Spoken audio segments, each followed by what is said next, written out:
Hey, good morning, everyone. So I woke up this morning and I feel amped. I feel good. I just woke up in a really good mood today.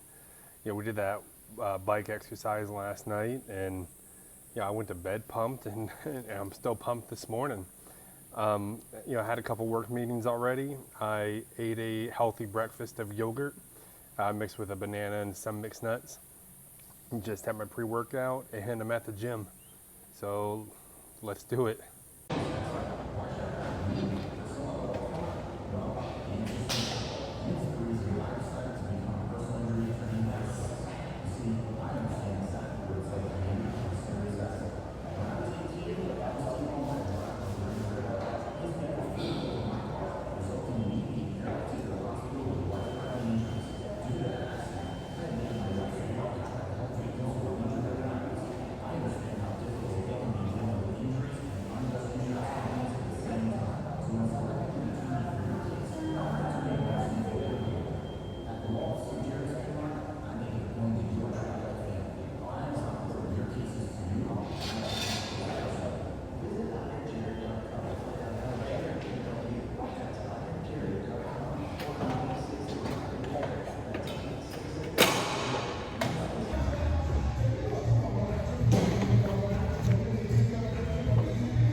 So I just finished the workout, and I feel pretty good. I did everything on the workout list today except for lunges. I have bad knees. I had surgery on it from when I was in high school. When I first started, I couldn't do any lunges just because my knee was hurting too much. It's been a few weeks, and today I was able to do 5 on each leg. So we're working up to it. Next week, my goal is to do 7. And then after that 10, and then on and keep going, because I would rather do 5 lunges today and be able to do 5 more lunges tomorrow or the next day than do 10 lunges now and not be able to do anything the next couple of days. I finished the workout, and it's been raining here pretty good. We just had a moment of clearness. So I just took like a quarter-mile walk around the lagoon just to kind of, finish off the workout, clear my head some. And I just wanted to, ramble here for a second and just, talk to you guys about what I was thinking about during my workout. So when I joined the Air Force back in 2008, I was assigned to Nellis Air Force Base, Las Vegas, Nevada. And, from there in 2009, I did my first deployment to Iraq. And I had trained with the group of guys and girls that, we deployed with. I trained with them for a solid 6 months before we even left to go to Iraq. We were pre-deployment training. I was in sharpshooter school. We did, all sorts of training together for 6 months. We were, living, eating, sleeping together, as a unit. And then we went to Iraq in August of 2009 to February of 2010. Well, when we deployed, we were the QRF, the Quick Reaction Force.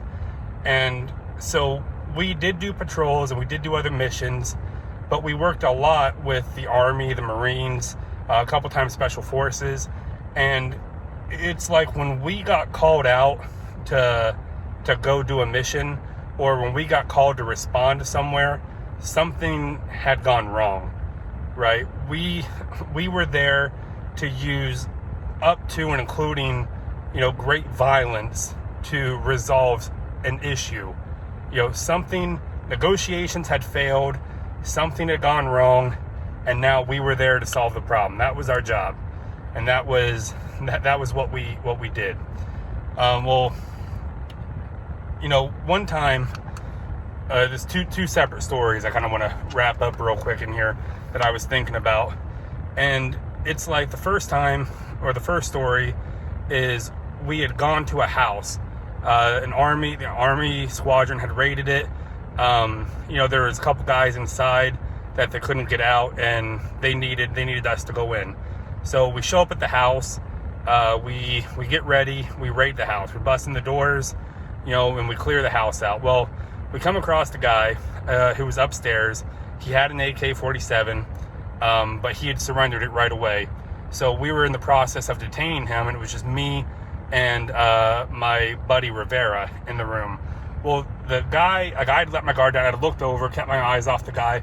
The guy had lunged on me. He grabbed me, threw me to the ground, and he just started, just pelting me, right? And this is all happened like that. Well, in that instant, I knew he didn't have a weapon on him because we had searched him, but I didn't know that, he was currently on top of me. So my first instinct was I needed to secure my weapons to make sure he couldn't get access to them. So I had my hand across my M4 on my chest, and I had my other hand on my pistol. And as he was trying to hit me in the face, I had put my head up to protect my face. I had a helmet on, so he would hit the helmet. And I knew in that moment I didn't have to fight him in order to win. I just had to keep him there long enough for my partner to get him off me, basically. And then we can deal with the situation. And that's what I did. The whole thing lasted maybe 15, 20 seconds. But, Rivera quickly, got on the guy, got him off me. We detained him, transported him in and everything. But, it gave me such a adrenaline rush, such, a high, the high of war, the high of combat. Because it's like once you experience the high of combat, it's like you chase it forever, right? Nothing's ever as sweet because it's you versus them, right? It's your life or their life. And it's like if you mess up or something goes wrong or they get the upper hand on you, your life's over. So it's such an adrenaline rush. And especially being deployed overseas, we'd pretty much gone in with the mentality that, or at least I did, and I know a couple other guys did, that we weren't making it home, right? We weren't going home. And once you accepted that fact that you were dead, what you could do and the risk you took and everything for the mission, it just opened the door, right? Because nothing was before the mission. Nothing came below the mission. and you were willing and able to give your life to accomplish the mission, whatever that mission was. And that's the mentality we had. Well, this one time, there's these checkpoints around Iraq manned by civilian militia, and they call themselves the Sons of Iraq. I don't know if it's still the same now, but when I was there, they called themselves the Sons of Iraq. And the Sons of Iraq, the ones that we dealt with, were mostly terrorists, because they would firefight with us, and then they would retreat to Sons of Iraq checkpoint, and they would be like, "Oh no, we didn't see the guys who were shooting at you," because it was them. And we had to play nice because we wanted them to, the good Sons of Iraq, basically to help take back their country from the terrorists. Well, anyway, it's like we had to pretend that we didn't know that they were terrorists, right? So we had to play nice with them, drink with them, try and make peace with them, even though we knew that they were the guys that just tried to kill us yesterday, or they could try and kill us at any moment. Well, this one time we'd rolled up to a Sons of Iraq checkpoint, and there was this terrorist leader there, and we knew about it, and we were there to bring him in. Well, when we got there, we were playing all nice with them and everything, and then when we went to go detain this guy, the Sons of Iraq, which was like 5 or 6 dudes, they all just immediately started yelling at us, and they pulled up their AKs, and we're standing like 4 feet apart, and of course we draw back down on them, and we're all yelling, like, put down the weapon, like we're ready to fire on them. And I remember looking down the barrel of the AK-47 aimed at my head, and I could see the bullet inside the barrel. And it's just, we end up resolving that situation by basically we had our trucks behind us, our Humvees, and they all drew like the 50 cals and the 240s down on them. And then once they saw that, hey, you're about to get shredded by some 50 cal machine guns at 10 feet away, like, they surrendered real quick.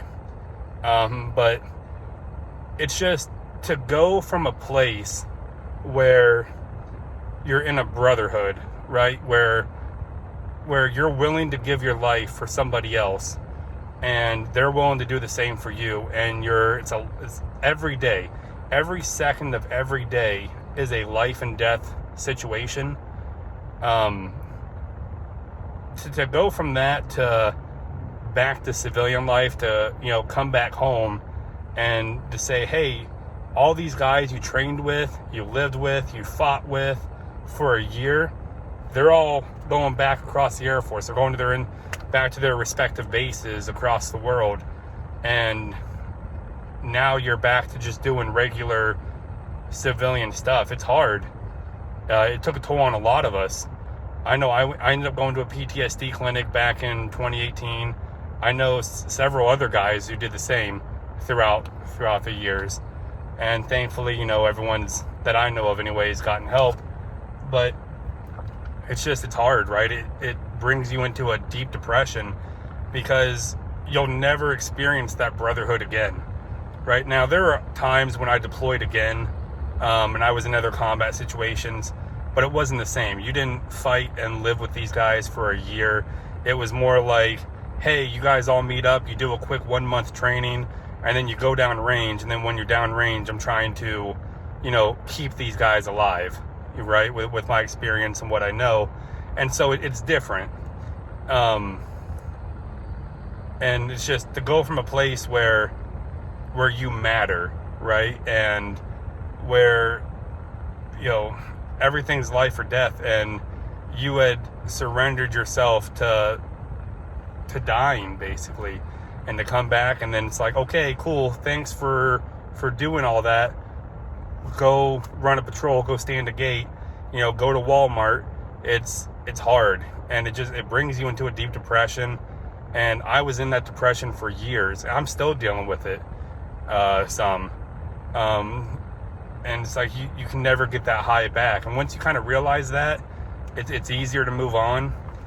But it's real easy to fall back into that depression. And so when I started working out here, it was hard. The first couple of weeks were hard just to go to the gym, right? I was unmotivated. I didn't really want to. It was when I finished the workout, I felt a little better, but I didn't feel like amazing, right? And you know, it was just so easy to fall back into the, well, let's just go order Buffalo Wild Wings. Let's go order Domino's. Let's just stuff our face with 5,000 calories. And it's okay, right? And as you're following my journey, you can see that I'm not perfect. We're slowly getting there. We're just taking baby steps. Like, I still eat out every now and then, you know, but I'm eating out less, and I'm eating healthy, home-cooked meals more. I'm going to the gym, you know, a little more. We're throwing in a little bit of workouts, you know, extra in there. And it's all about baby steps, because we're trying to make a lifestyle change. I want to get back down to the shape I was in for that deployment, right? Where I was a lean, mean fighting machine, you know, to where, you know, I was capable of great violence, basically. And it's like, I think about like what Jordan Peterson says. I'm a fan of Jordan Peterson and some of his work. Not everything he says and does, but, you know, some of it. Well, Jordan Peterson says in one of his lectures, you know, and you can look this up on YouTube, you know, you got to be a monster, right? You got to be a monster and learn to control it. And a lot of people will see that as, oh, you got to be mean and angry and a jerk, and, you know, be able to, like, oh, I'm going to beat you up because I'm, you know, no, that's not what he's talking about, right? And I understood it immediately when I heard it, because on that deployment, you know, and what I learned from it, we were monsters, but we were able to control it. If you are, you know, weak and helpless, basically, well, and you're agreeable to everything, well, then, you know, you're not a monster. You know, you're just, you know, if something happens, you're not able to defend yourself. You're not able to stand up for yourself. Being a monster means, you know, like having values, having goals, having morals, being strong enough to stand up for yourself and stand up for others, being like mentally, spiritually, and physically fit. And once you're in that place and you learn to control it, basically it's saying, hey, you know, you're still polite, you're still nice, you always try and negotiate first, but if negotiations fail, you're still able to defend yourself, and you're still able to stick up for yourself. That's what he means. At least that's the way I took it anyway. And so I know I've been rambling here for a little bit, but I just want to let you guys know that while I was working out, that's what I was thinking about, right? And that's what helped fuel my workout, helped fuel my drive. As I was working out, I would think about these things, and I would just, you know, do like another rep, and I would just like release some of that pent up anxiety and depression and stress with each rep as I was thinking about this. And now that the workout's done, I feel amazing. I really do. I feel so much better, and I feel especially better about those situations. Now, will I feel the same tomorrow? Maybe, but right now, I feel really good. So if you're feeling bad, just stick it out. You know, go to the gym, just do what you can. Don't injure yourself, and just keep at it. But I'll catch you guys here in a little bit. I'm rooting for you guys.